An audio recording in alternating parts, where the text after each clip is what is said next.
Utilise এটাকে করা যায়, তো অনেক সুন্দর একটা সিটি তৈরি করা যাবে বলে আমার মনে হয়। ধন্যবাদ। ধন্যবাদ ভাই। নাম বলে। আমি রফিকুল ইসলাম। তো এটা দেখলাম খুবই সুন্দর একটা জায়গা।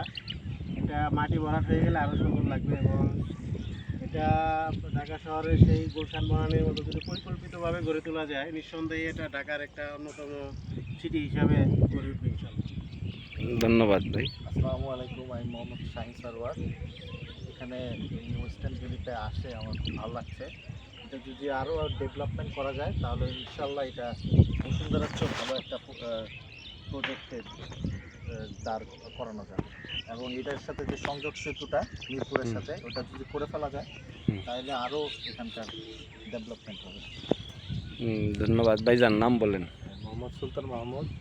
ঢাকা ওয়েস্টার্ন ভ্যালিতে এসে খুব ভালো লাগতেছে।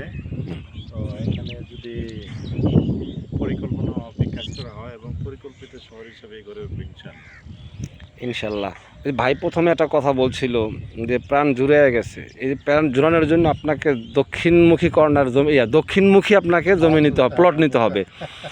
তা না হলে মনে করি প্রাণ জুড়াবে না, কারণ বাতাস দক্ষিণ থেকে আসে ম্যাক্সিমাম টাইমে, আর উত্তর থেকে যখন আসবে তখন কিন্তু কালবৈশাখী হয়ে আসবে। উত্তর থেকে আসবে, সেই সময় আসলে বাতাসের প্রয়োজন। রাইট, এটা ঠিক। আবার তো দক্ষিণে রোদ, আমার বাসাটা দক্ষিণমুখী, দক্ষিণ থেকে আমার তো যদি সুযোগ থাকে আপনারা নিজের বাড়ি করার জন্য নিতে চান কোনো প্লট, তাহলে ইনশাল্লাহ দক্ষিণমুখী নিয়ে আসছি ইনশাআল্লাহ। আমরা নিজেদের বাড়ি করার উদ্দেশ্যে আসছি। আলহামদুলিল্লাহ। এখানে বাড়িও করতে পারবেন, আবার বিজনেসও করতে পারবেন, দুইটা সুযোগ আছে। ধন্যবাদ সবাইকে। আসসালামু আলাইকুম।